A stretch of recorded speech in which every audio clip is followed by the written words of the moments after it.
દ્વારકાધીશ, જય માતાજી. સ્વાગત છે તમારું બ્લોગમાં. આજે અમારો ત્રીજો દિવસ છે રાજકોટમાં અને મિત્રો સવારના પોરમાં કથા થઈ ગઈ છે, તો અમારે એ કથાને રિલેટેડ કામ કરવા માટે જવાનું છે. હવે સવારના પોરમાં ઉઠ્યા અને ઉઠીને મારી બેન જાતી હતી, એને મૂકવા માટે જતા હતા ને એક ના બનવાની ઘટના બની છે.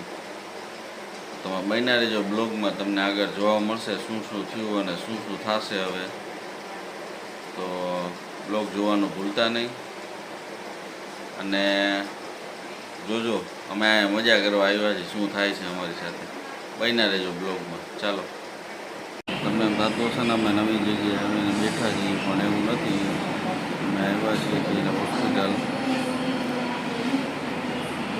વાત જાણે એમ છે કે આજ સવારના પોરમાં મારી બેન રાજકોટ રોકાણી થઈ ગયા અને સવારે 6 વાગે જવાનું.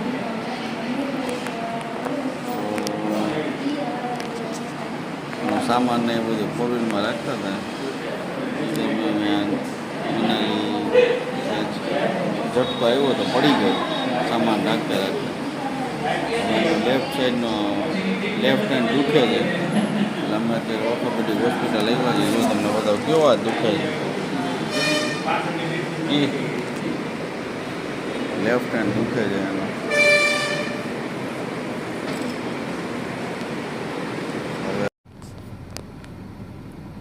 અમે લોકો છે ને ગયા હતા હોસ્પિટલ, ડૉક્ટરને બતાવ્યું. ડૉક્ટરનું કહેવું એમ છે કે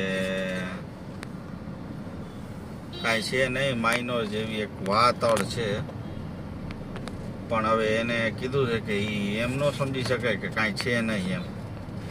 પ્લાસ્ટરની કેવી જરૂર નથી, એટલે એક્સરસાઇઝ કરવાની કીધી છે.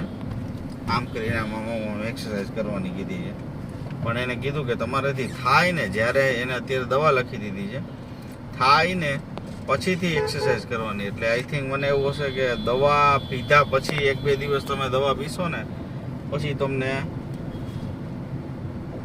એક્સરસાઇઝ કરો એમ.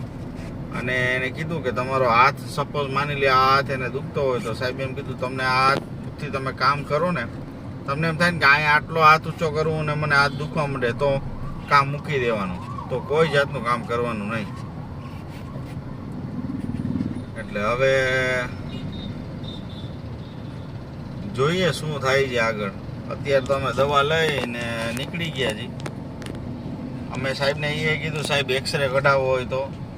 સાહેબ કે અત્યારે એક્સરેની જરૂર લાગતી નથી, સોમવારે આવજો, એવું હોય તો કઢાવશું એક્સરે. જોઈએ આગે આગે દેખીએ હોતા હે ક્યાં. અત્યારે તો સાહેબે મેડિસિન આપી છે. એને કીધું એનાથી તમને 50% જેવો આરામ રહેશે અત્યારે, કારણ કે વાગ્યું નથી એવું ન કહી શકાય. સાહેબનું કહેવું એમ છે, અને સારું છે એમાંય ન કહી શકાય. હવે મનાલી ઉપર છે બધું. મનાલી, તારું શું કેવું છે? આમ તો કર, તારા કોર કેમેરો. દુખે છે બહુ હાથ. એમ ને?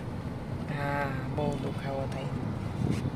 અને મનાલીને તાવ આવી ગયો એવું લાગે છે મિત્રો. તમે બધા ભગવાનને પ્રાર્થના કરજો આ ફટાફટ સાજી થઈ જાય, તો આ સાતમ આઠમ કરી શકશે. નહીંતર તો પછી કોઈ રાઈડમાં કે ક્યાંય બેસી નહીં શકે, કારણ કે એનો હાથ દુખતો હોય તો કેવી રીતે? હવે એ તો બધું શક્ય નથી કાંઈ કોઈ વસ્તુ. બાકી તો ભગવાન માલિક છે.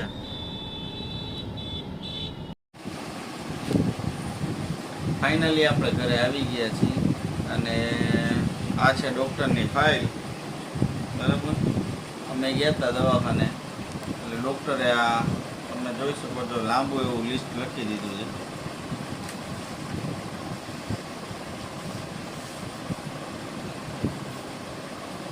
આ 30 ગોળી 15 ગોળી ને એક ટ્યુબ આપી ટોટલ.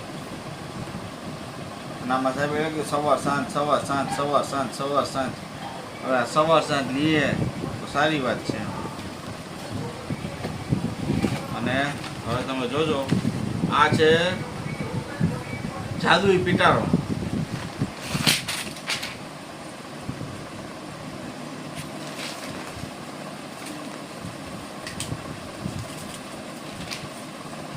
આ છે ડેરી મિલ્ક, આ છે સિલ્ક, આ છે ઓરિયો અને આ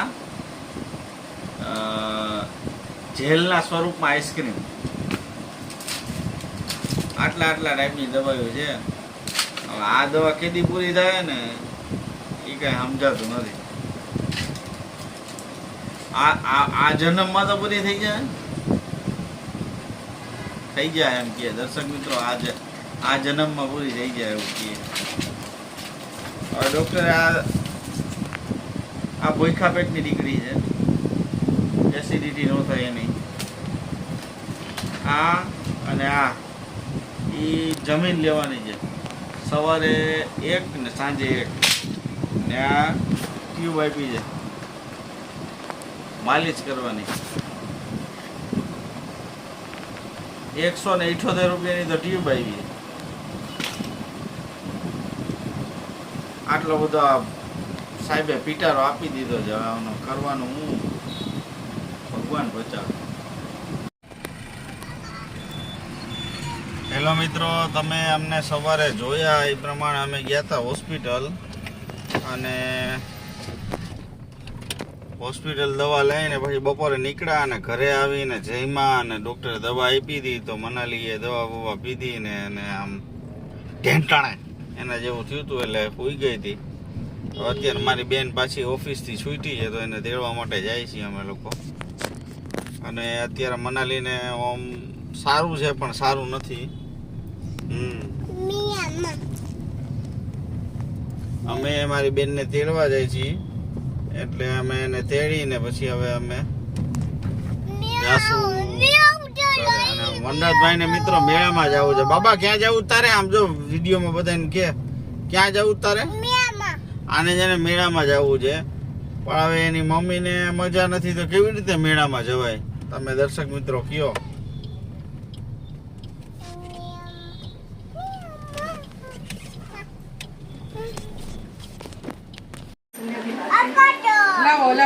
લાવો આમાં આવતું નથી. લાવો દે તો કરી મને કઈક તો દો.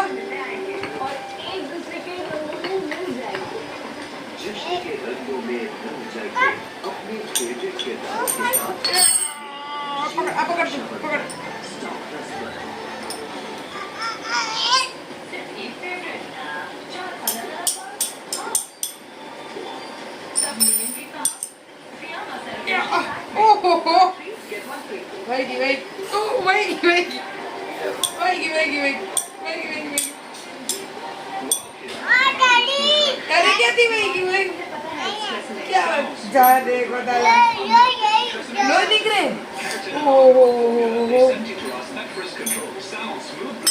તો આંધી કરવા માંડ્યો.